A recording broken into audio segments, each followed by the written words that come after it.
So this meeting is now being recorded from my side anyway. I think, Simon, yours was recorded through you, so you should be able to get that. Who knows? With the link. Yeah, I'm not quite sure. It wasn't until I saw the thing come up on the site. Patrick, I'm sorry I got your name wrong earlier on. Would you like to share your screen and presentation, or what you're going to do? I'm ready to go. Yeah, go for it then. Thank you. Thanks, Graham. Let me just try and clear up my screen. Okay. Right, that's going to stay there. All right. Hi, everyone. Appreciate the time today to talk to you about the next release of the software I'm responsible for, Windshield Modeler 10. And the main theme of the release is SysML 2.0.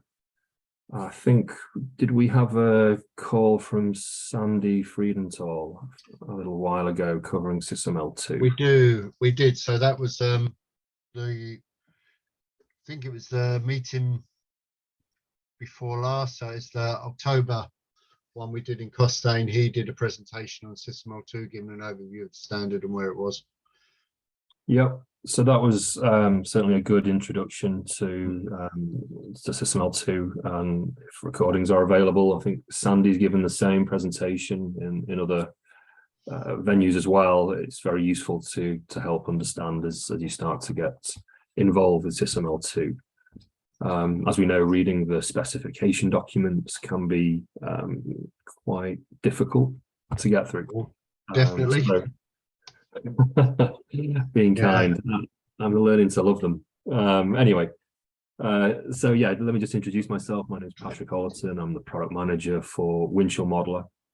It used to be called Integrity Modeler and some other names before then, when we were owned by Atigo. I think 2013, 2015, Atigo were acquired by PTC.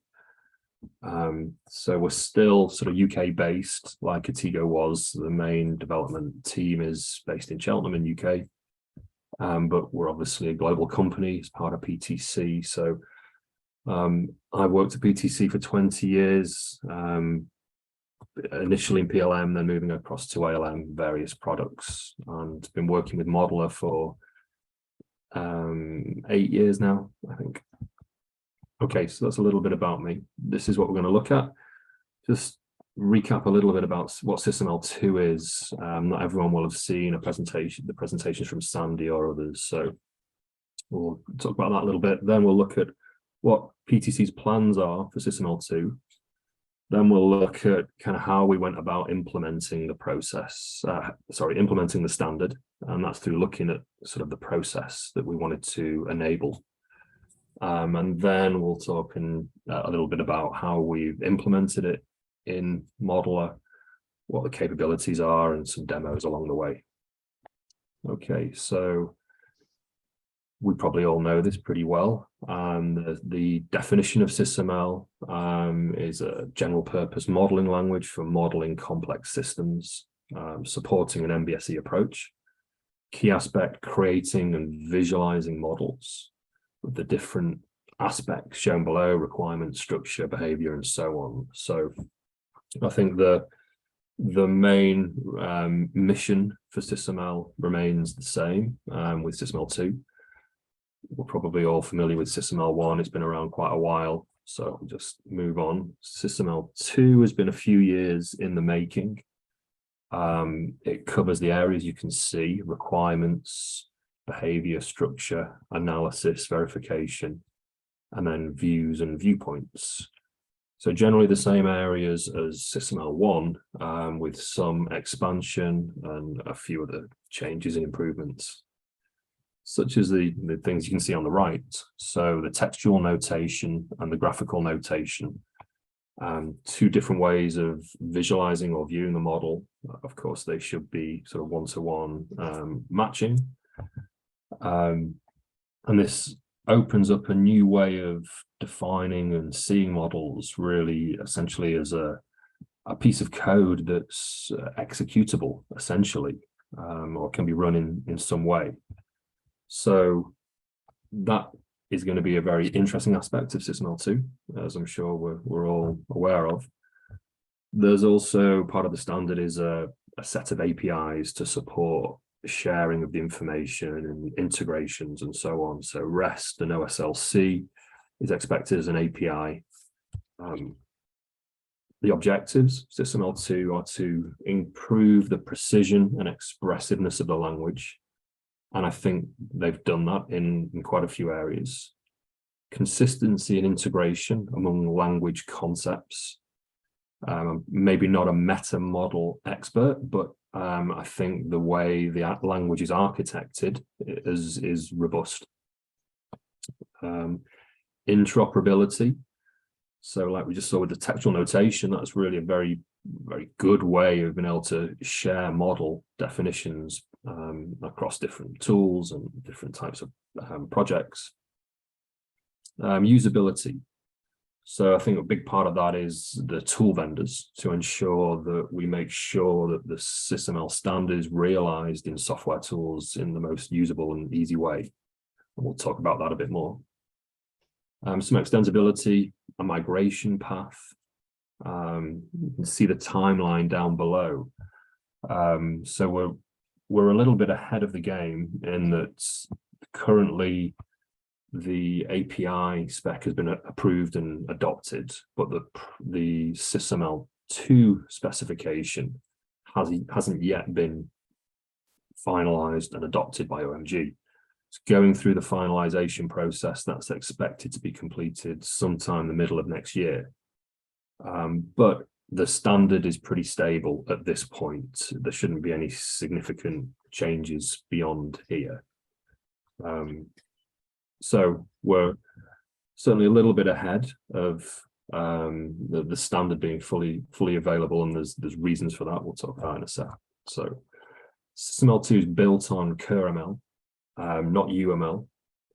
It uses the notion of namespaces, as we're all pretty familiar with, and it uses this new pattern of definition and usage, where a definition acts as essentially a template that you can use to create new entities from the usage elements. And it's a way of typing the elements of your model, the usage elements. This is applied throughout the language. So it's really good to help you reuse your definitions. So, sorry, reuse your designs through using definitions. And we'll see some examples of that again in a moment. Graphically, and this is again throughout the language, definitions have boxes with square corners and usages have rounded corners. So there's a very clear visual indication of what the elements are when you're looking at the symbols on diagrams. Okay, so that's just a very quick introduction to SysML2. It's a more complex than SysML 1.0, more comprehensive, and in some areas a little deeper as well. So I think it's certainly a big step forward from where we were before. And I'm still digging into a lot of the areas as well. So it's definitely got a lot of new capabilities in there that will help a lot of the system design work that our customers need to do. All right, so in terms of the roadmap for Windshield Modeler, this release is focusing mainly on SysML2, and we're focusing on getting the core capabilities of SysML2. So the model elements, the meta model, the relationships and elements, namespaces defined, definitions and usages supported correctly, package filtering, some use case capabilities, some requirements management capabilities, and then structure modeling. So parts, which is the new term for blocks, parts, ports, and connectors, and their corresponding definition elements as well. So you can see some of the examples on the right in the graphics. We'll also have an OSLC server, so we'll be able to expose data and connect to other systems and create OSLC links with SysML2 models. we're going to be releasing the capabilities of SysML2 incrementally. Because the language is so large and it's not fully released and approved at this point, there's no point releasing all of the capabilities. Our customers wouldn't be able to adopt them that quickly anyway. So we also want to wait for the standard to be finally nailed down. So yes, over the next few releases, we'll add more capabilities. Okay, so when we went about thinking how we're going to implement SysML2, as well as, of course, reading the standard, discussing with the authoring teams. So I was on one of the development tracks for the meta model. I wasn't able to contribute as much as I would have liked due to work pressures, but I was involved for a year or so, helping on the meta model design. So as well as reading all of the standard documents, taking the training, we were thinking really, what is the process that our customers want to follow in a generalized view, and what are the capabilities that we would then need in Modeler to be able to support all of that. So this is a pretty generalized process, and it's, you know, what I think most of us would agree is, in general, an MBSE process of understanding requirements, understanding the system kind of boundaries and scope, then the functions and the architecture, the system behavior, and then verification and testing and analysis, and then potentially some information sharing with other systems as well. So we're looking to make sure that we can support all of these different main steps. And, you know, of course, this isn't representative of every type of scenario, but this is a kind of generalized process that a lot of our customers go through. Okay, so another quick check on time. All right, we're doing well. So let's take a look at the capabilities that we've implemented. And first of all, an important aspect of the SysML2 solution is the package browser. So this shows the containment of the model, the package hierarchy, and then the containment of any nodes within the model. So we can see packages at the top, of course. We can see requirements and some nested requirements, a comment, some diagrams, more requirements. On the right, we can see some parts, some part usage is with some relationships, some ports, requirements, and so on. So this is the main browser where you can create entities using a context menu. You can view and manage the model, and you see some structural information as well. Because we've only got limited time, I'm just going to talk about the capabilities we have for structural modeling today. So this is pretty similar to what we had before in SysML1 with structure modeling, blocks and block properties. And we now have the notion of a part element. And this is a modular unit of a system structure. And it could be different levels of abstraction, of course. They can have features such as attributes or ports or connectors or other parts. So if it contains parts and has some decomposition, then there are features as well. It can inherit features through subclassification, through typing with the definition, the feature typing relationship that we'll see in a second. And it can be decomposed, as we see in the graphic there. We can add in ports to specify the connection points between elements, and we can add in connections to specify the interactions between elements. So it's no significant change really from SysML1 and SysML2. I think things are a little more clear, more logical. In terms of graphical, we've kind of merged the IBD and the BDD diagrams. As we'll see in a second, you can see the same information on one diagram now. So as I mentioned, we can create elements using the context menu, and the main diagram that we have supported is called system structure diagram. This isn't a SysML standard or part of the SysML standard, this diagram. SysML uses views to generate sort of standard diagrams. We've used a slightly different approach because we wanted more explicit, easy to understand and easy to recognize diagram types. So this is a system structure diagram for structure modeling, logically, of course.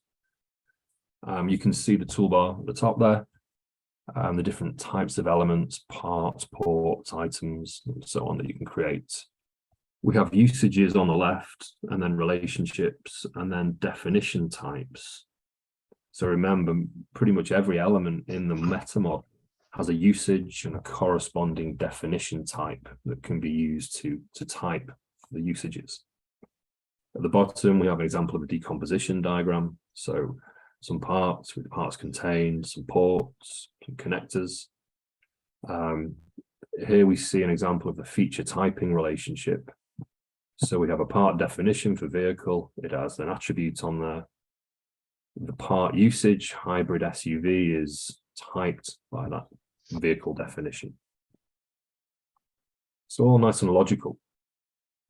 Creating parts, very easy and straightforward. You can use the toolbar or the context bar. We've also implemented a lot of capabilities to create entities in context. So you can use drag and drop or drag onto diagrams to create new elements in context. So as you're moving elements and using drag and drop, you see the example here, we can create a subsetted element, a redefinition element. We can create a copy of the element here. And if you're using a definition, when you move a definition or copy and paste the definition, you can choose to create a new usage of that definition. So a lot of these drag and drop functions are really helpful for efficient modeling. Creating ports, graphically, it's the round symbol we can see here. And here we see a port usage with a port definition and a typing.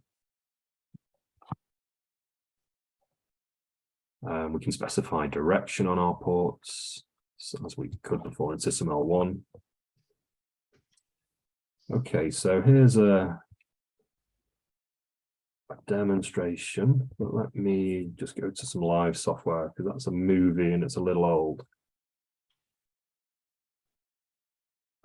Go full screen with this. Okay, so this is a very recent build of Modeler 10.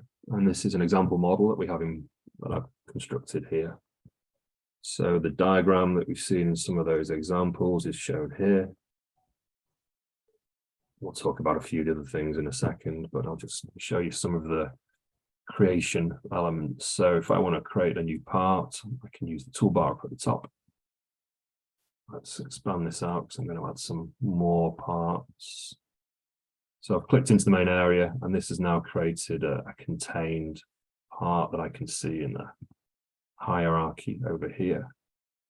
So let's add a part definition. I think Mark Elson's got a question. Ah, sorry, I can't see. Fire away. Yeah, I just saw it on the hands up.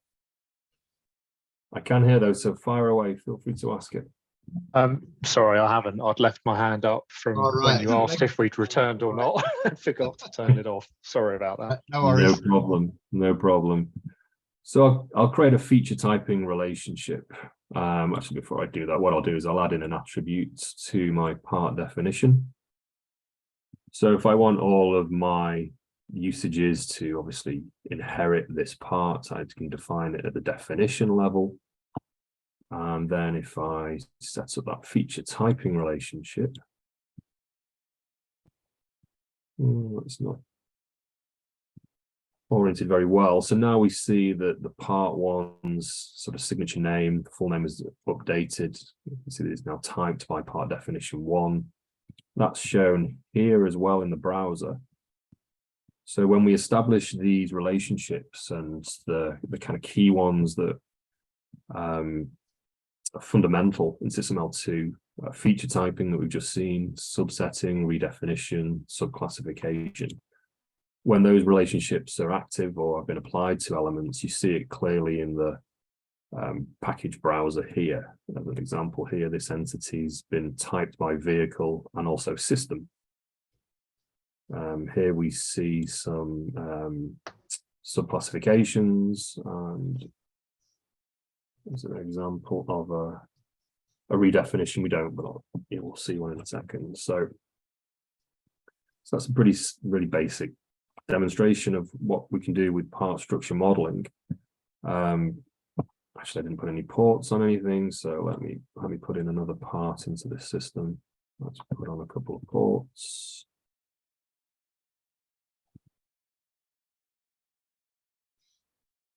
And a different type of relationships that you can create listed here. So I'll use just a simple connection in this case. We could use an interface.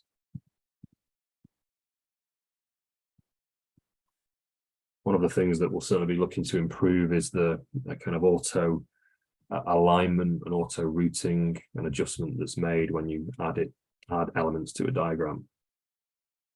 So I think SysML2 isn't a huge change in terms of structure modeling for what people are used to from SysML1, which is a good thing. Obviously, a lot of the capabilities, a lot of the concepts were logical and make good sense, so they've been brought forward. I think some things have been simplified. There's only one type of port, as an example. So those kind of areas where they've rationalized the constructs is certainly very welcome. So we just looked at some of the different relationships that we can create. These are the fundamental ones that really define the model and the meta model. Here's an example of using the drag and drop capabilities. You can drag a definition item onto a usage and create that feature typing relationship. And this code is what's used in the textual format of the language. This is an example of creating in context. So in here, we've dragged a usage into another part decomposition, and we're able to create a new element that's a subset of the original. Here's an example of creating a redefinition of an existing element in another part of the model. So I'm reusing an electric motor, dragged and dropped into another context, and then I've chosen redefine. This is a pop-up menu that appears when you do drag and drop. So it creates a new element that's a redefinition of the original electric motor. So I think we're really baking in all of these core concepts into all of the functionality. So it's very easy to understand, very clear to identify as well.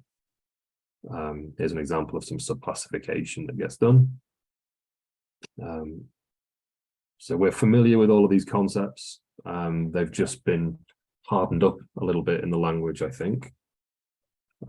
Here's an example of an attribute definition. So we've added an attribute usage that's typed by a specific type of definition for CO2 emissions in this case. And we can have nested attributes. One of the interesting aspects of SysML2 is there aren't that many constraints on what can contain what. So there's quite a bit of flexibility in how you want to model. And that's something that we're thinking about for the future is, do we need some controls on that? And taking customer input really in terms of what makes sense in terms of what elements can contain other elements. Another really good aspect of SysML2 is the set of model libraries.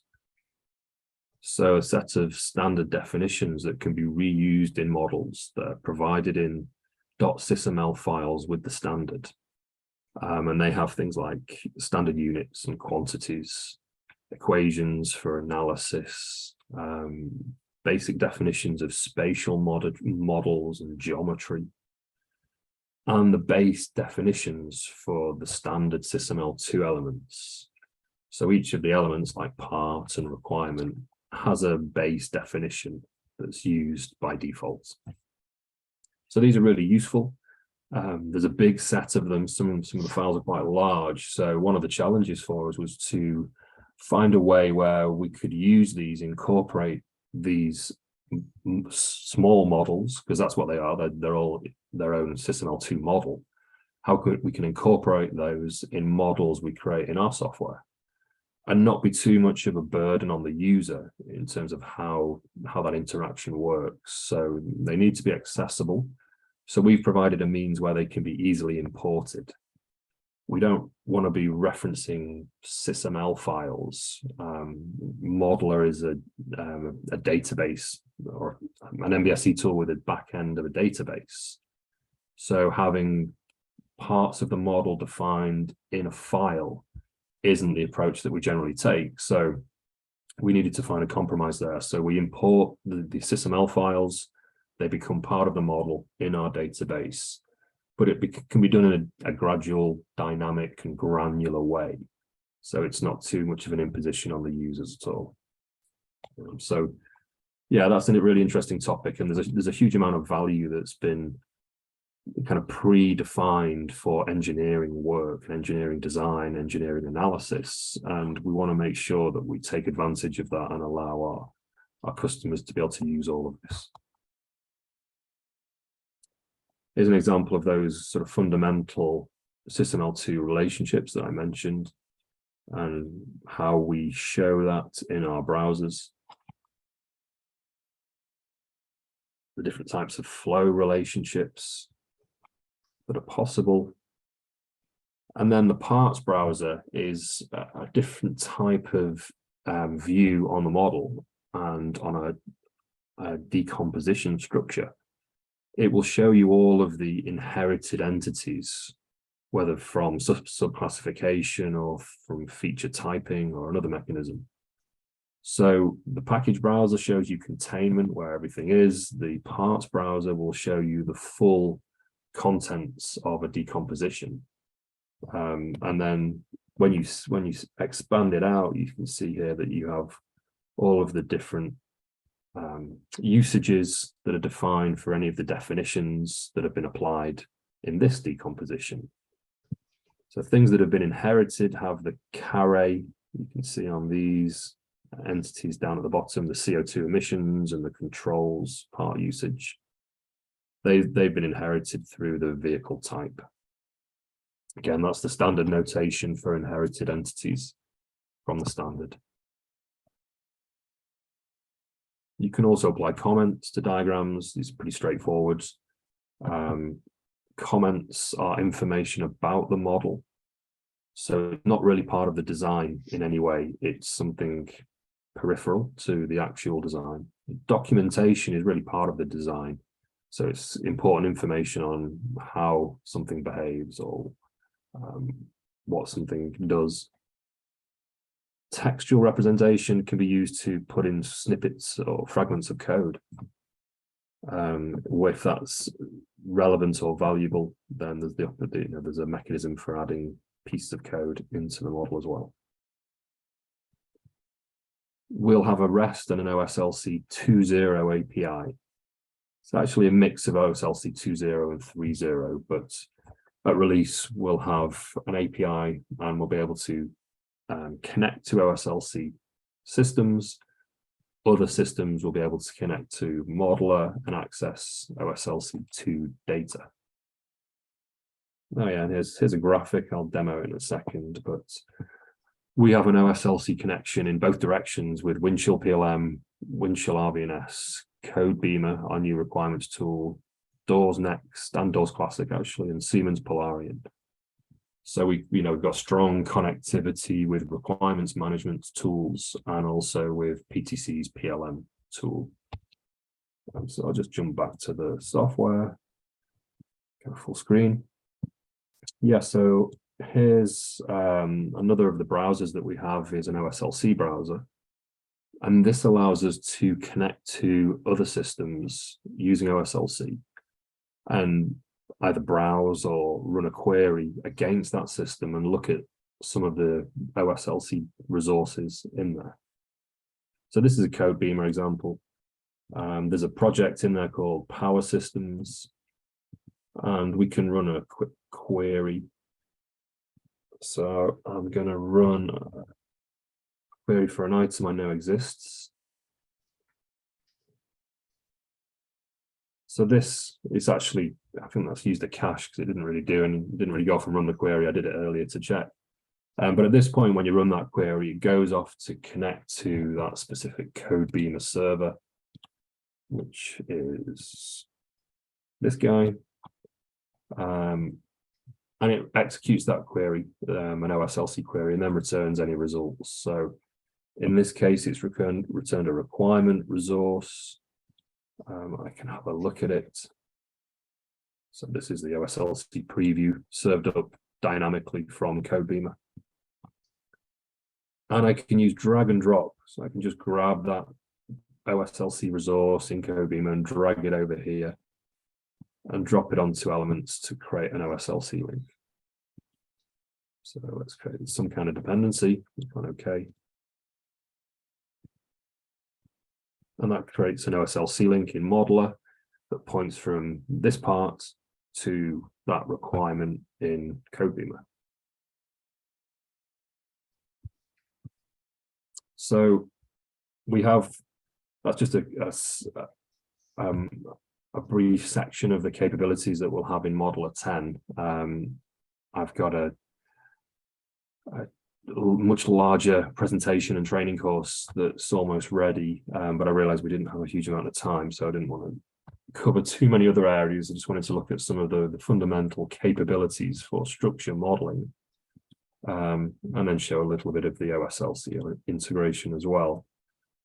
Our plans for the next few releases are to start to implement or to complete the work we started for actions, which are the equivalent of activities and activity diagrams, calculations, expressions, constraints, and then verification analysis cases. So there's a large, big set of things in SysML 2, and we've made a really good start in this first release, and then we'll be continuing in the subsequent releases to finish off the remaining areas of SysML 2. Let me just share one final thing. I'll go to the parts browser. So this is the part decomposition that I've just been sort of looking at in the diagram. If I go and look at that in the part browser, I can then expand it fully, and we see all of the different inherited items. And we can expand this out. This attribute is one of the model libraries. So that's been reused from the imported SysML 2 model library. Just open up one of the examples for mechanics. You see a whole load of quantities and units defined, IS units and ISQ units, and American imperial units as well, and a few other things, and some conversion capabilities too. So really useful. But as you can see, it can create a lot of information in the model that you might not need to use. Okay, final slide. So yes, Modeler 10 is going to be released mid-August. And this is one of the very early times we've actually shown the solution outside of PTC and some of our customers. So it'll be available in a month to all our customers and as a free trial soon after. So you can get the free trial from our website. There'll be training available. Thing I was just referring to a moment ago. If you want any more info, contact me. My email's there. You can look at the website and see some information. There's not much about SysML 2 or future plans there. You can get the trial. But as I say, if you want any more information, feel free to contact me. Okay, happy to take some questions. Yeah, right. Thank you very much, Patrick. That was a great presentation. Really pleased to see it looks as though you're implementing it as it should be implemented, which is always a nice thing. Having been on that side myself, I know it's not easy either. So My confidence level has grown steadily over the last 12 months. And, you know, I think it's definitely going to be an improvement on SysML1 in lots of areas. And yeah, it'll help all of you guys. That's the goal. Yeah. Well, I also know it's not easy working with OMG as well. When you're on the tool vendor side of things, because of some of the demands they put on there. But yeah, it looks like you've made some really good progress there. Has anyone got any questions? Thoughts? Can't believe no one. Hi, Stephen. Hi, me again. Yeah, no problem. Thanks for that. I was just wondering, that was really good presentation. I guess the question I had is does the tool include any profiles for some of the more common architecture frameworks, NAF, UF, Archimate, that sort of thing? Modeler does, yes. We have UPDM and we have UAF profiles. Yes, if you want any more information, give me a shout and I can send some. Yeah, that'd be great. I was just looking on the website, but I couldn't find it. So yeah, I'll give you a ping. Yeah, it's worth noting. It's worth noting that UAF hasn't moved to SysML2 yet. I think they're working on part of it. That's one of the things that they're doing, and that probably it'll be the next major release of UAF. But it's like hitting a moving target at the moment. Absolutely. Yeah, that's fine. Sometimes for us, you know, in our companies, it's good enough to be on the migration path and to have the options. So yeah. Cool. Matthew. Hello. Hi. Thank you, Patrick. Fantastic presentation there. Very useful and very apt. Using SysML1 at the moment, but looking towards 2 in the future. I have a question regarding the tool in that do you have any SaaS availability for the provision, or is it just install on PCs and a shared database? Is it like internally hosted? Yes, a good question without, I'm afraid, a simple answer. We can deploy in a few different ways. So start from the most simple, everything on your laptop or your computer. That means modeler, the client, and then the database backend component. Yeah. So that's, you know, just one person working. If you've got a team of 5, you can have a shared server. So everyone has the client software that we just saw, and then everyone shares data in the same database. Yeah. So shared model. Well, then if distributed team, so now we're going across geographies. Yeah, so let's say we have a sort of distributed WAN, wide area network kind of scenario, then we tend to use some sort of desktop virtualization to get best performance. The product can connect over a WAN, but it needs to be pretty good. And most customers, we find their WAN network performance isn't good enough. It's not great. So we use desktop virtualization, or we use kind of decomposition of the models. Onto the kind of real question, we can do cloud deployment. So you can put modeler into a cloud data center, put it onto Windows, and your users can access that from, you know, their normal machines. So that works. That's fine. We have a few customers that do that.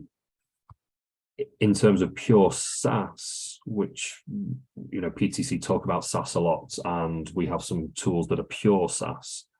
That really means that it's kind of a hosted tenancy kind of situation. So we do not have that at the moment for modeler. We're considering it for the future, but it would require kind of re-architecting the tool, really. So we're some way off in terms of architecture to be a pure SaaS tool, but we can deploy into a cloud environment, and you can get, you know, a lot of the benefits of SaaS and easy deployment, maintenance. You can hand it off to someone else, better performance, that kind of thing. Thank you. That is the ultimate aim for us, but thank you very much, and see you on the journey there. Yeah. Yes, we are. Yeah, we've got a good question from in the chat from Yes. C1G. Yes, that's a really good question. So part Do of you the want to repeat standard, the question then? sure. How easy or hard would you envision the transformation of SysML v1.x models 6. into SysML v2 models? So the SysML2 standard includes guidance on transformation from SysML1 to SysML2. So it's essentially a mapping really between the elements in V1 to the elements in V2 and the behavior differences, the construct differences.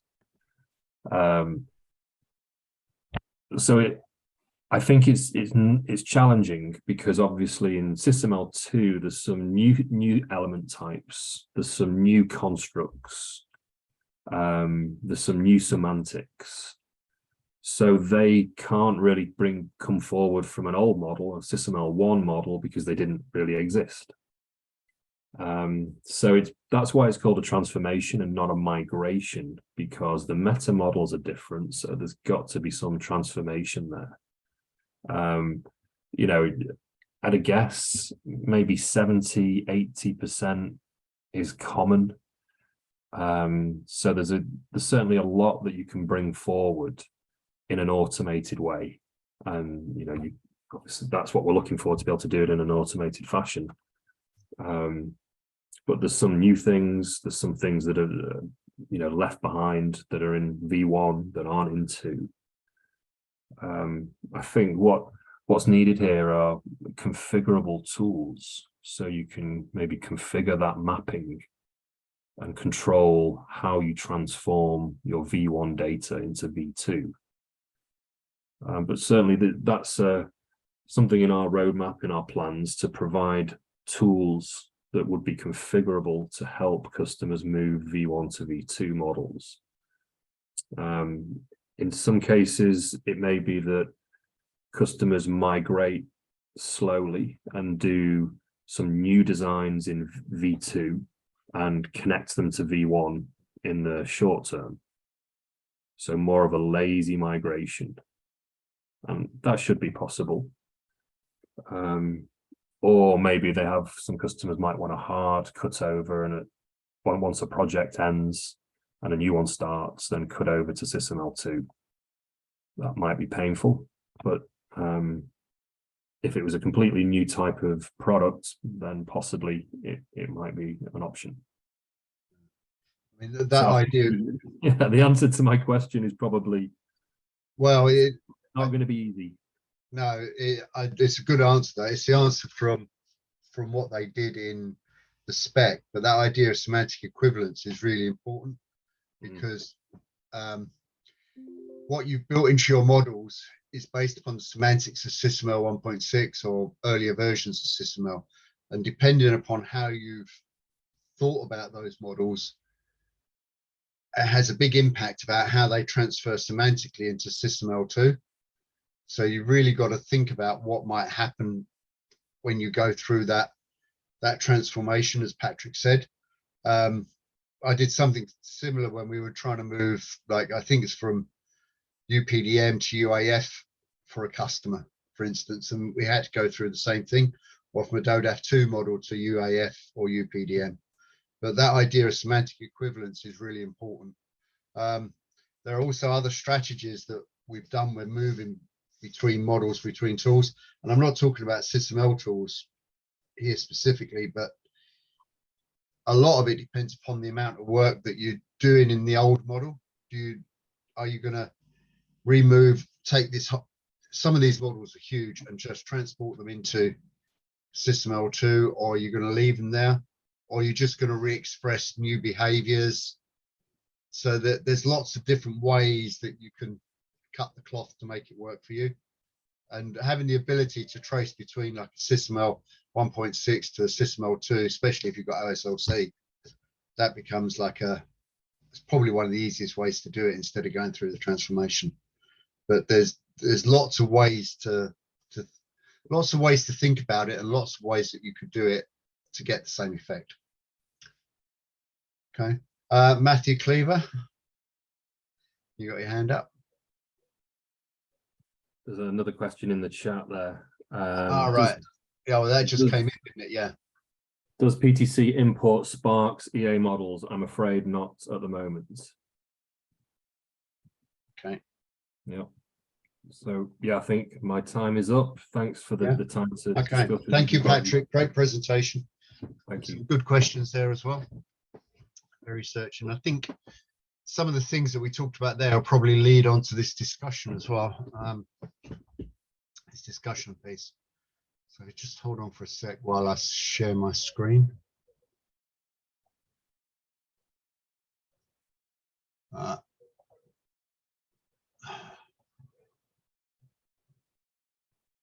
So when we were talking, can you see my screen or you see the presentation? Yes, Graham. Okay, cool. Thanks, Ian. So one of the things that came out of, and I think it's been mooted before, definitely was brought up at the last face-to-face meeting that we had, was having these sort of discussion sessions. I know Ian did them before with the MBSE interest group, but I think they become really useful because they give people a voice to do a bit more knowledge share than we just get through a presentation, and also for other people to contribute, feel part of the group. So one of the things that we were thinking of doing, well, the one that came up, this was raised by Vicky Anderson, and it was, how do we effectively reuse models in organizations? And partly we get this because there are ideas around, one of the benefits of models is being able to reuse them because you have something there already that you can work with. But then it takes a lot of effort to go into building these models. What things do we need to consider in terms of how we build them? How do they work? So in this instance, there's lots of different approaches. So you can use generic modeling baselines, which is something that Ian Clark's been familiar with. Libraries, it gives you an idea about how to build model granularity. Using variant models ties in with product line engineering. In terms of reuse, we've got different tools doing different types of models. How do we bring them all together? And there's concepts like OpenMBE where we can start to think about things coming together. How do we maintain traceability and version management? These are just a few of the ideas that you end up speaking about when you're trying to effectively reuse models in an organization. And I think Vicky's problem was, because she comes from a small organization, was how do I get the most value out of them? So the idea of effectively reuse models in organization. Vicky, would you like to start the discussion, given a few ideas? Sorry to drop you in it like that. No worries. Sorry, I was just taking some notes in the background. Yeah, so I think what you said is fair, Graham. I work at a small organization where obviously I don't have the benefit of being able to pick from things that have been done before to kind of start myself off, and there's quite a big overhead in kind of kicking off some of these things when you don't have some of the processes and some of the kind of background that I've had at other larger companies that I've worked at previously. And so kind of want to understand what, what's a good way to set things up so that the material that we do generate and the things that we do we can kind of reuse again, so we're not incurring large costs every time we want to sort of use more MBSE. Any thoughts? I'm going to invite something that Ian Clark, because I know you've done a lot with MBDA around reuse of models. And Simon, cool. Do you want to contribute? Well, one of the first things I would always say is the F word, frameworks. if your organization has a architecture framework defined so that, you know, all of your models are using the same framework, at least then in terms of sharing stuff, you're, you know, the elements you're sharing, you're using the same semantics for the thing. So that would be, for me, the number one thing to do to help, I think. Yeah, I was just going to add to that, Simon, because I'm just writing a little list of stuff that we're good at and we're particularly poor at, but it comes across in the basics of MBSE anyway. It's the ontology. So you can have a framework, but if you're going to get a reference model, particularly at a complete system level, it's the language will always be a challenge, because in my particular company, we do have reference system architecture models, which we use in different countries for different customers, but not just from a perspective of being a French customer or an Italian customer. It's the actual knowledge technically and what terms mean in different nations, different cultures, different backgrounds. So the framework is crucial. So you can all at least start working in a model and know where things are and how to navigate, for example. But even I find today in my organization, I can get inconsistent language, which within a single project can create a problem, what you call things. So for us, in the reference architecture, structure through the framework's important, but having a language that's, in most cases, will be fine as is, but you're probably going to find particular areas and particular technical domains. I'll use command and control, for example. It's a good one.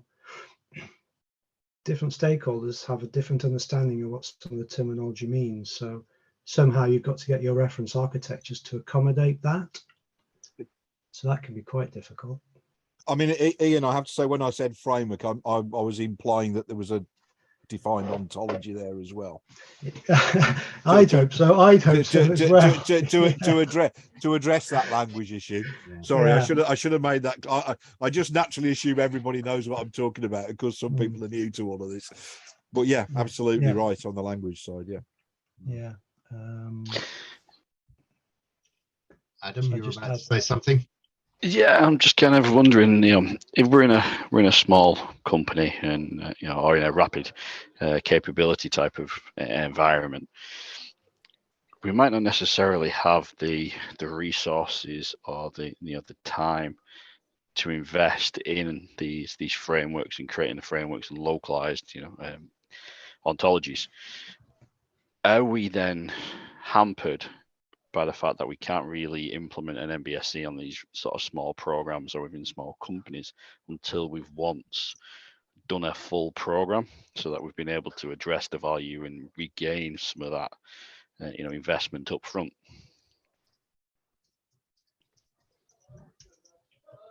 Who would like to comment on that? Something I'd consider there. So Kinetic, I don't know if anyone's had much dealings with Kinetic, but it's almost like a conglomerate of small interconnected companies with a bunch of various problems. But the thing we're starting to look at a bit more that kind of unifies this is thinking more about architecture in the round and using the models to refine and enrich, perhaps rather than leaping straight into modeling. So some things we're having good success with are, for example, our agile approaches and the associated tool sets, where we fail fast, fail early on architecture and concepts and things.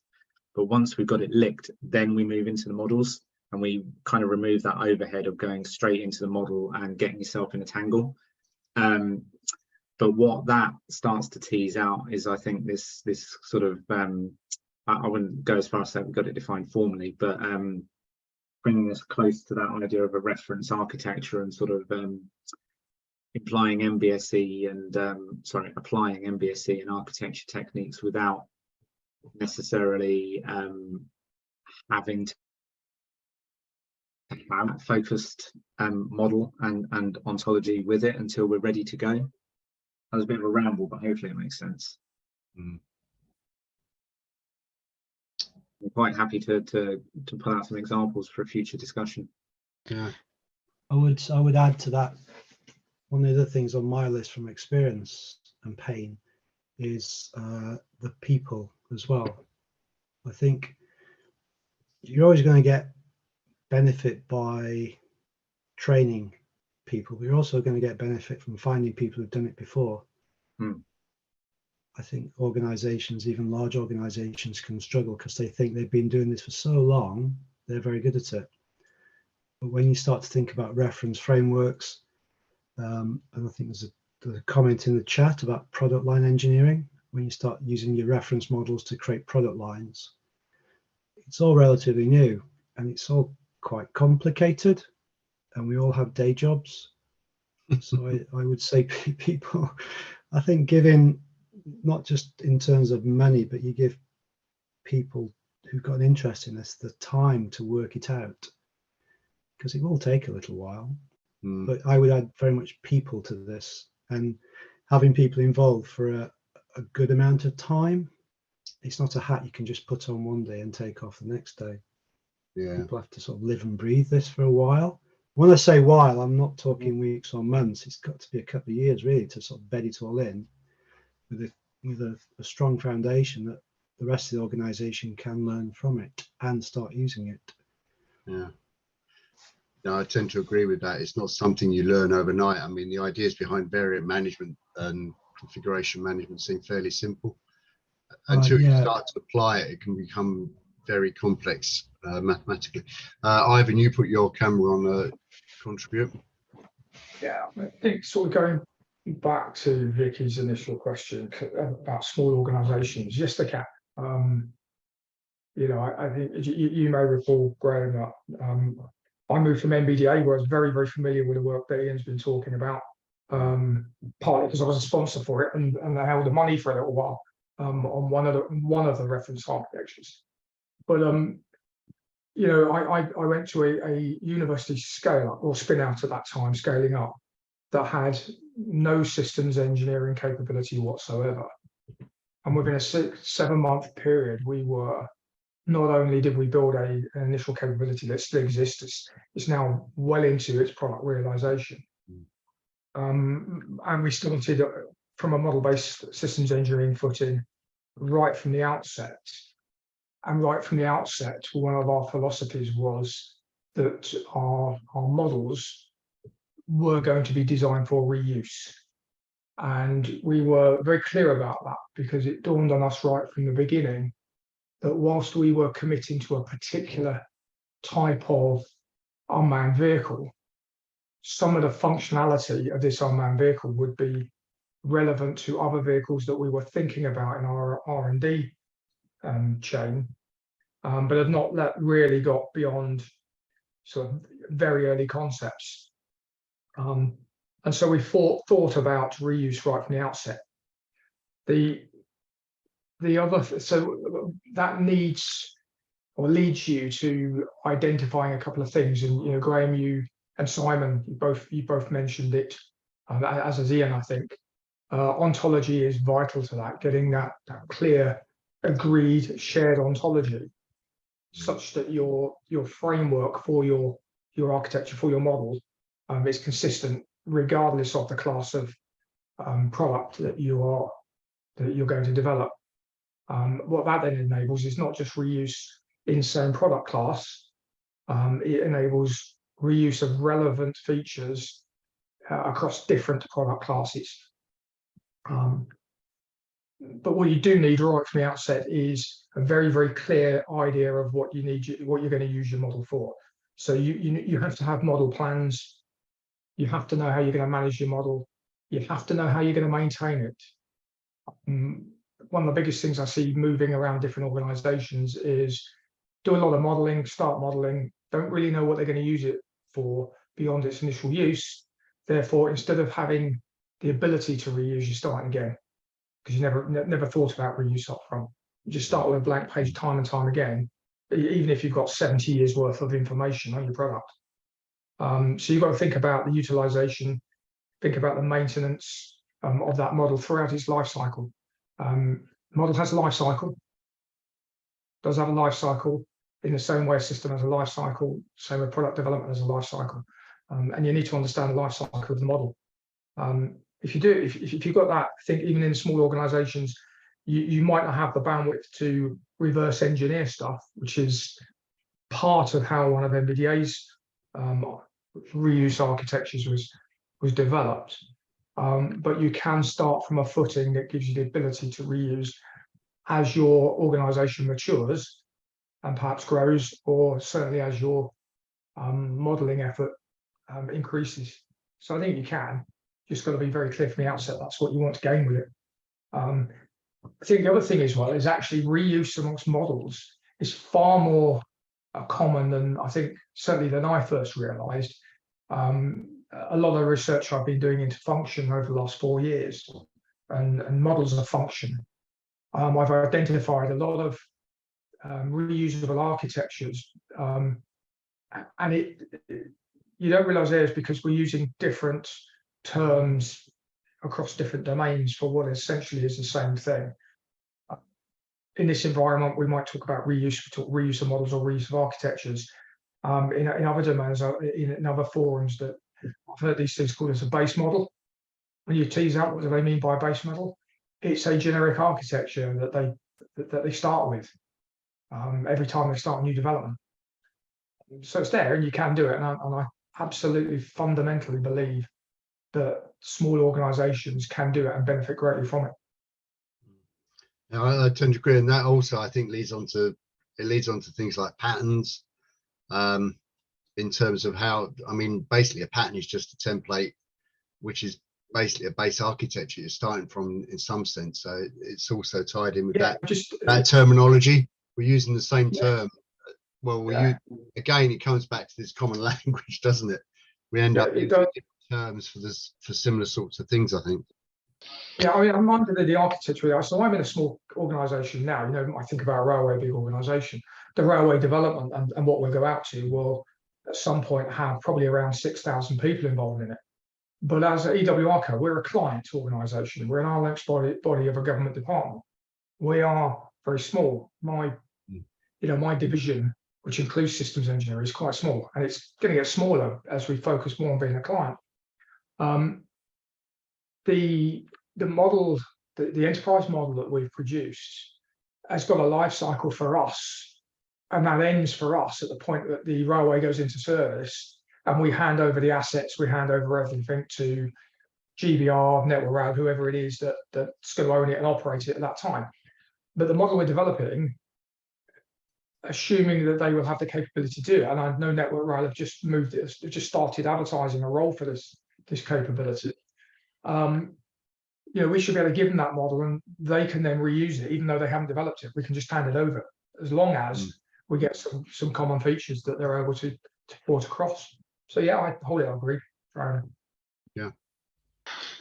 So I think one of the big questions I have in my head at the minute is how do we articulate that value to a business? If we are not going to be, if we're developing our MBSE in little stages, and we may not necessarily see the full value of MBSE across the life cycle, how do we articulate the value we're going to gain by doing these little increments? And how do we then get the business to buy in to those little increments?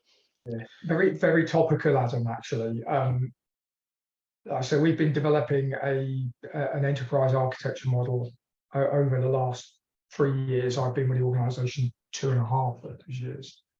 And until yesterday, and in fact, very, very pointedly since Thursday of last week, we've got to the stage where our executive team was asking the question, yes or no, do we continue to invest or turn it off? We've got to be really, really focused as a client. We can't carry baggage. We can't be doing things because they just seem good. And we certainly don't want a cottage industry of folk running around thinking about models and modeling.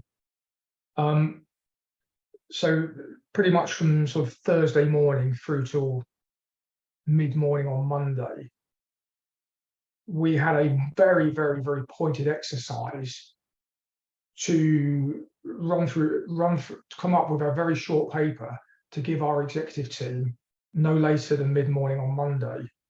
They make a decision off. Yesterday, at our 6-monthly corporate comms exercise, where our executive team get in front of the business and share with them where they are. For the first time in the 2.5 years I've been there, every single member of the executive was talking about the use of the architecture, the utility of the architecture, using phrases such that we can use it to explore and examine our interfaces and understand where our risk is with our major interfaces. Our interfaces include things like with utilities and highways and other things like that. A lot of risk around those. Things that, as recent as Thursday morning last week, they were minded to turn it off. What's changed? We expressed things in their language.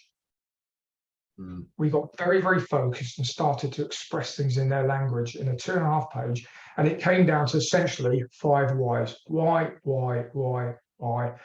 Very, very plain, very, very short, pithy language that the executive, very, very busy executives can understand. And you know, I remember back to I still remember back to the time a number of years ago now, when I was president-elect for INCOSE UK, and being asked, how do we get people to understand this? Well, you've got to speak in the language that they understand. That's the key to it, and it's not necessarily and probably not showing them the detailed bits of the model and stuff like that. It's understanding the language that they need to speak in, particularly the executive team, the ones that turn the tap off. Yeah, you know, and you will fret along the way. Yeah, come across that before. It's always got to be about the language that people are using for it. Yeah, it's taken us 2.5 years, but I think we've got there. Yeah, well, if they were talking around interfaces around utilities to other stuff, it also sounds as though they picked up some of the language of the modeling as well, which is something. Yeah, they do. I mean, it's no different to going on holiday in a foreign country, isn't it? You know, I used to travel to France. I know Ian probably still does. If you really want to be understood by the French, you need to talk French. As you do, they pick up various phrases of English. They'll speak English, you'll pick up various phrases of French. You know, that's how it works. Yeah. There's also quite a good discussion going on here in the chat. Matthew Howlett, do you want to sort of expand upon that? Your ideas in there? Yeah, so I took time to get myself off mute. Yeah, I think management tend to band around, you know, model reuse as a concept and thinking you're reusing entire models. But if you can reuse an entire model, why are you modeling again? Because it's the same thing. So I think the reuse tends to come down at a much smaller scale. So, you know, standard, you know, defining units, defining sort of some standard items, equations and sort of parametrics, which can be reused in many different situations, but not necessarily at the entire model level. Well, this is, I think, where model granularity is really important, because I think where you'll end up leading, it comes down to the idea of microservices effectively, and that sort of idea of microservices they are the smallest bits of reuse that you can get, isn't it? Yeah, I think, you know, there is a space. You know, product line engineering again is an example of reuse, but that's like a common sort of set of products that have got lots of things that are similar. But if you're working in a business that's got lots of different products, I think you only get that reuse at that much lower level. Yeah, so that's a good point, but it's about what it sounds like. It's the amount of variability across your product line. And I'm not talking product line engineering, I'm talking about different products rather than product line variants. Yeah, I'm looking at sort of a family of products where you've got a common set of a common problem model, but you're actually implementing it in different ways and different scales. So you've got different solution models, but it's sort of those solutions refer back to a common set of problems because the base functionality is the same. It's just the scale and the performance measures are different. Yeah, I think that was really the idea behind the generic reference architectures, wasn't it, Ian? I think to start with. Yeah, I was just going to say, so up until 3-4 years ago, we always thought as we always start with reference architectures, not really reference designs. They're going back to one of Ivan's points about what I call the base architecture or the base model. It's for us, we always focused on those having a model that answers all the questions, and you make use of what you want, but you leave all the other noise in there. It's a bit like Simon was saying, you end up with models which aren't really being used and got lots of noise in there and byproduct.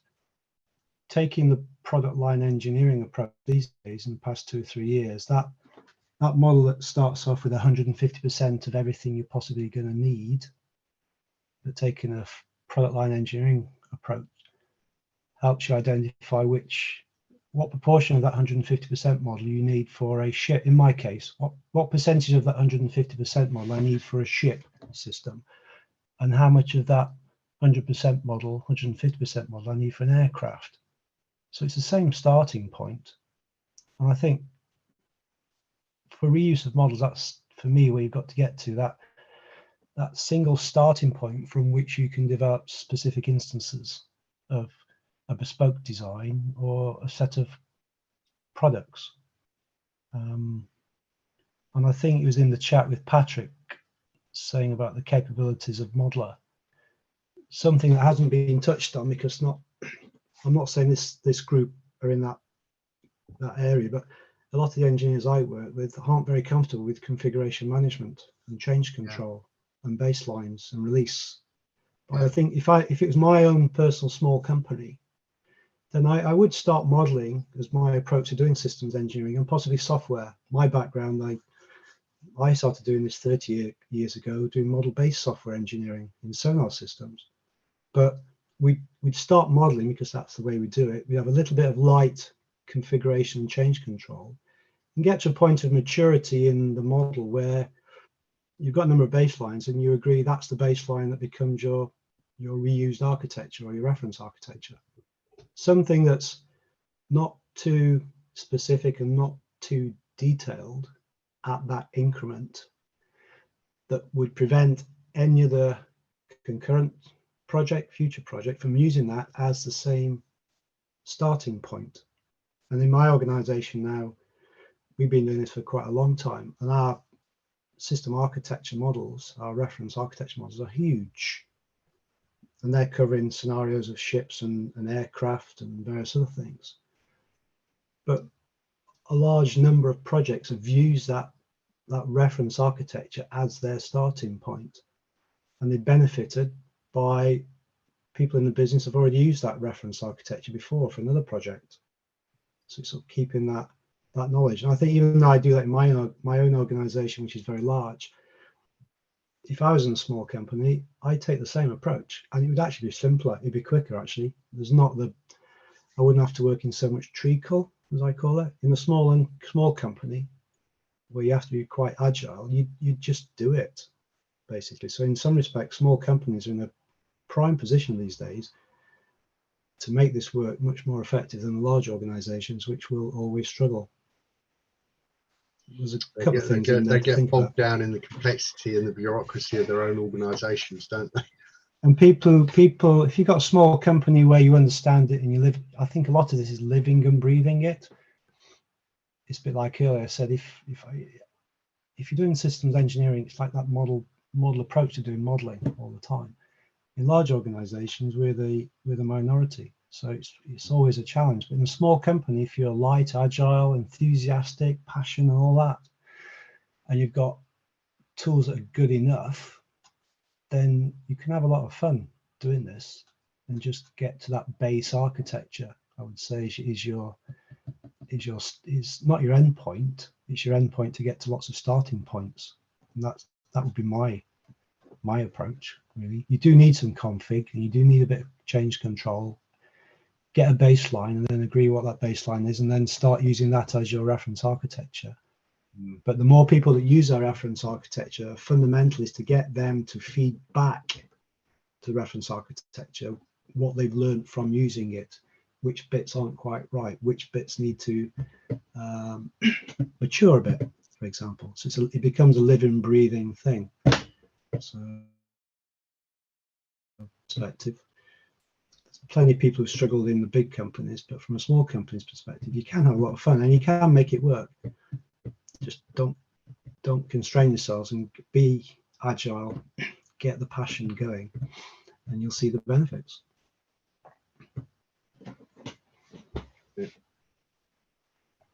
Any more thoughts, comments? Has that helped Vicky in any way, or?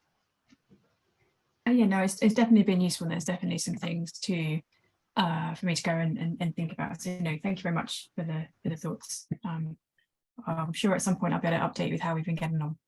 Yeah. Oh, well, that will be really useful. I can see another presentation there, actually. So, I mean, there's a few takeaways that I got from that. So I've been making notes as we've been going through it. So I think the idea of the ontologies and frameworks is really important in terms of getting a common language that you're working with. I know when we did like the UAF stuff, we had something called the, oh God, it was a data dictionary that had all the definitions of all the terms in DODAF 2, and there was about 15 definitions for almost all the terms from different areas, and they were all different. And part of DODAF 2 was trying to consolidate all those terms into something that was understandable, and that was one of the biggest challenges we faced even on that at that level.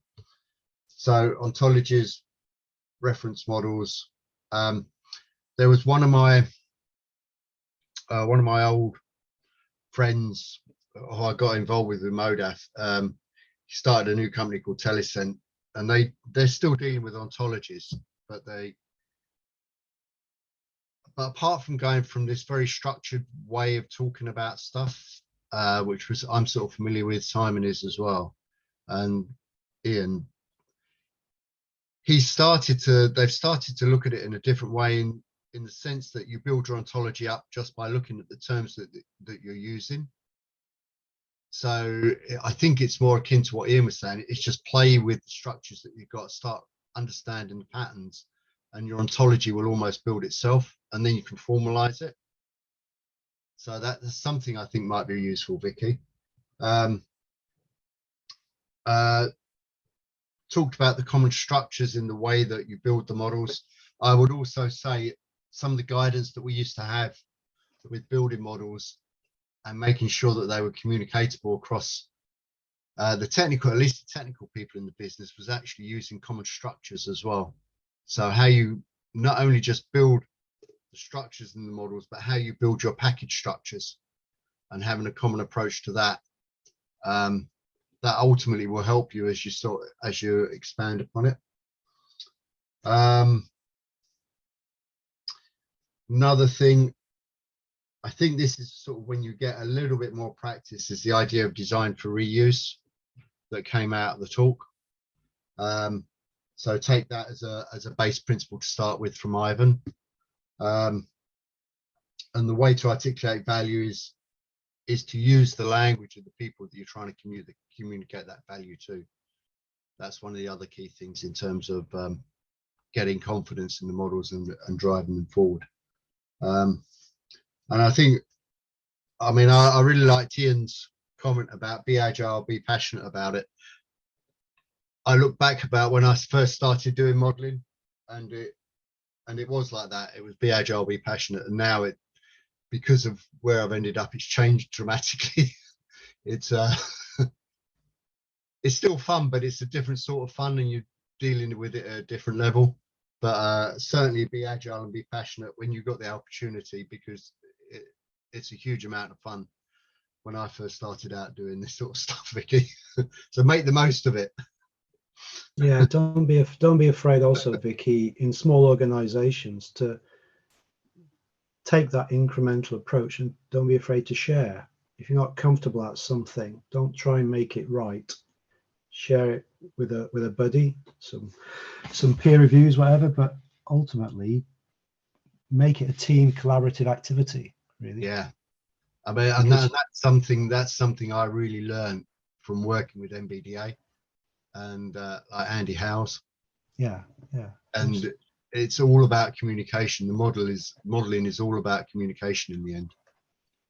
Yeah, try and get away from the big bang. Yeah. From a cultural perspective, I work with colleagues in my own part of the organization who won't release something until they've gold plated it.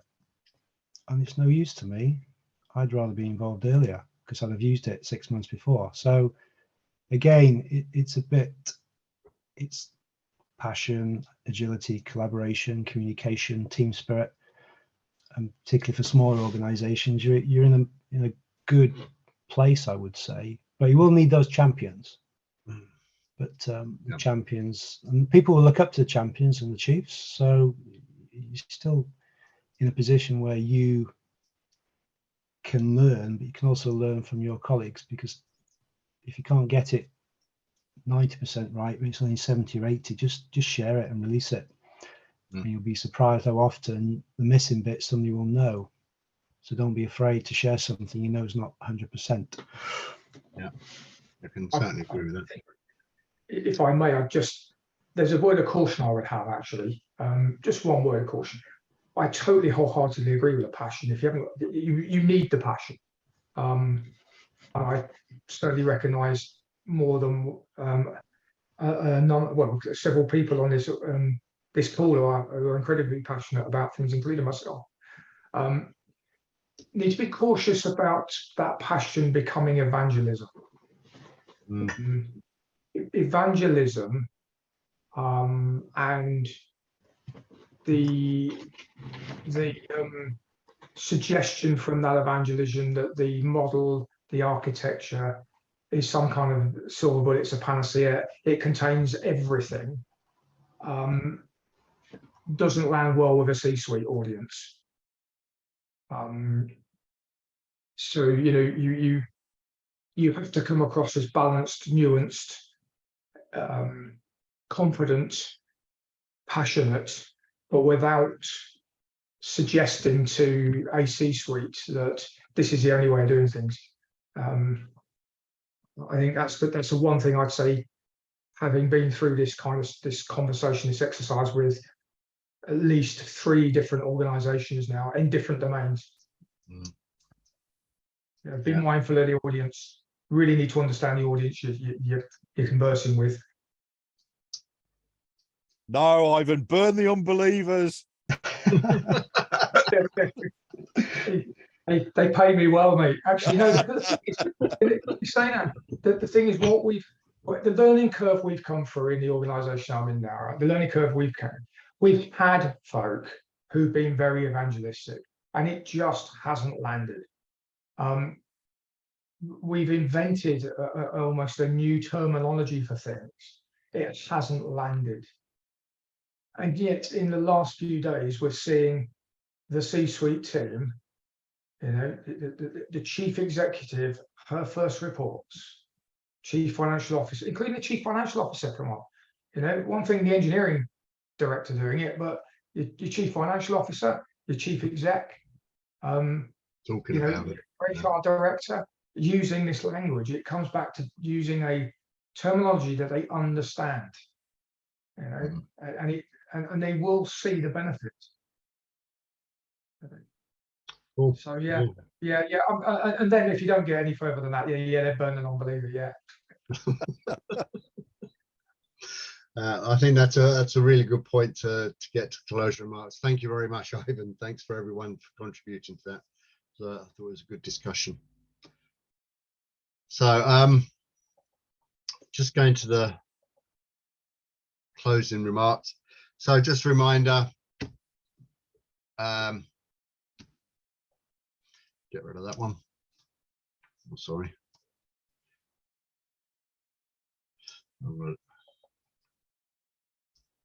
Oh God, keep on pressing the wrong button.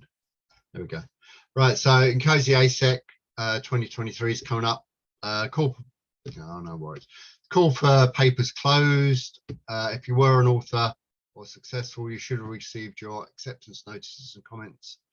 It's been held in Liverpool this year at the Spine, 21st, 22nd of November. In terms of the next MBSE work group or interest group meeting, we're looking at doing a face-to-face combination virtual event, so hybrid event in October. Be hosted hopefully by Capgemini in Birmingham. So Alex Hazel, I think it was Alex, wasn't it? Keep on getting Alex and Adam mixed up. Had a chat with them, and we might be able to use one of their rooms. So that's what we're looking at doing. We're also hopefully doing the one in March 2024. Sorry, that should say March 2024. That is hopefully will also be a face-to-face event to be decided, but I think it will tie in with some of the themes that we've got or we had coming through. So I think a lot of you must have seen the call for presentations for the interest group and call for discussion ideas. So the idea behind that was, I personally was running out of things to generate papers on and talks and presentations, and I think we'd used up most of the people on the committee in terms of the stuff they had in their back pocket. So we needed some new ideas or new things to present, and I was very, very pleasantly surprised by the amount of people that came forward to present of that. And basically, we got Headley volunteered around the SysML 2 implementation presentation that we had from that. We'd already had an idea of asking Simon to do his presentation, but we had quite a few presentations. We've probably got enough now for 2 to 3 meetings, but that doesn't mean to say we don't need any more. So if you've got anything you would like to present, just send me an email with the topic, and we'll put it in the list, and we will present it at some stage. But some of the interesting things that came out so there were certain themes that we came across. So there's we've got at least 2 presentations on services. So one of them is looking at modeling services from a services perspective, and another one from modeling from a modeling services as systems type approach, which is probably very similar to what we're doing with Moda. But then again, after that, we're thinking of doing a discussion around how we use services properly, which is a very misunderstood area. Stephen Watt proposing some topics around architectural frameworks generally, how we're using things like UAF, or how UAF can be used with NAF, TOGAF, etc. And I gave him some research. Well, gave him research. I gave him some pointers to where to look at some. There's lots of interesting information out there, but we're looking to maybe do something around that in the future. I think one of the biggest things is going to be around SysML 2, how we implement it. So as well as giving PTC an area today to present what they're doing in PTC, going forward, we're going to ask Dassault and also IBM. And there will be a proper SysML 2 discussion around that, about how we implement SysML 2 in organizations going forward. That may be March, or that discussion may be March, or it may be in the June-July meeting.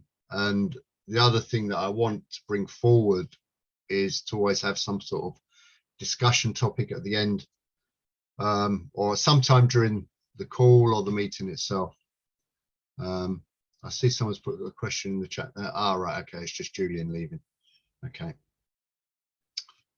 So are there any comments or questions or thoughts that anyone would have about that? Yeah, Graham, can I just jump in? I don't know Yeah. whether people spotted in the chat, but INCOSE UK, as part of the Don't Panic series of books, there's one going to be published this year on SysML 2. Yeah, there is. So I'm about to be doing my series editing job on it, starting in a couple of weeks. So. Oh, you've been another one that's been dragged into that, have you? Well, I do the series editing for the whole of the Don't Panic. Right. Stuff, Okay. so. Yeah, I ended up having to review it. So, yeah, that's a good comment. There is a SysML 2 Don't Panic guide coming out as well. So thank you for that. Thank you for reminding me. Yeah, but I'd really like a discussion topic at sometime during the meeting as well. So if anyone got any ideas around discussion topics, again, send me a note. Email is graham.bleakley@costain.com. Okay. Just on the architecture framework bit, and to give people some homework to go away and think about, is the question we keep getting asked by our customer, and our customer being the mod in most instances, is they've got it into their heads that Archimate and NAF are friends, and they keep asking us to provide them bids and all sorts of other things using Archimate and NAF. And yeah, we're not getting very far, tends to be the short answer. So I'd be interested if anyone can come back with some experiences in that arena. I think, well, we need to get Aurelius on for that one, because I know I faced it as well with him when we were doing ACAT stuff. It was a nightmare. They even had someone do they did their own version of UAF in Enterprise Architect and mapped it onto NAF. Yeah. They didn't take like the one that we developed as part of OMG. They developed their own version of UAF in EA. I'm sure it was marvelous. Okay. And that was German Army, actually, I think. Okay. So there are things out there, but it's just a nightmare with what people will do. Yeah. So any more thoughts, comments about that? Do people like the way that, well, how do people feel about the way that will be going? Would that be a value to people, having that sort of like series thematic approach across several meetings? Would it provide continuity? Yeah, I believe so. Thumbs up from Ian. Yeah. Yeah. Well, yeah, the other thing we've done in the past, Graham, is people who've been doing some research have utilised this group to share some of their initial findings, to get some initial feedback. Yeah. Which, from a systems engineering perspective, I can't think of many better forums for doing that, really. Yeah. Well, as I said, like Simon, you got to send me an email with your latest patterns thing. Yeah, Okay. will do. And I'll put it in the list. Yeah. Anyone else, feel free to contact me. Finally, the other thing is, please support the working groups. If you're involved with them, they really need help. I realized we didn't have a working group roundup. That's because I'm not sure whether much had been done, but we will have a working group roundup at the next meeting. Okay. So I think that's it. They've got 10 minutes back. Gives you a cup of tea before your next meeting. It gives me a chance to get a cup of tea before my next one, which is at 4 o'clock. So I'm pleased we finished a little bit early. So thank you very much. I hope you've enjoyed it, and it's good to see everyone on the call. Thanks, Graham. Thanks very much. Cheers, everyone. Thank you very much, everyone. Cheers. Bye. Bye. Thank you. What I'll do, the other thing is I will send out, when I get around to it, I'll send out the pack. Can you send me your presentation, Simon, please? Yes, will do. And Patrick, if I will send me yours if you're allowed to. Yeah, it only needs to be as a PDF, and then I can upload it onto the INCOSE website. Yeah. And I'll send out notice when everything's been uploaded. Okay. Thank you, everybody. Thank you very much, everyone. Bye. Thank you. Bye. Yeah, bye. Bye-bye. Right. Bye.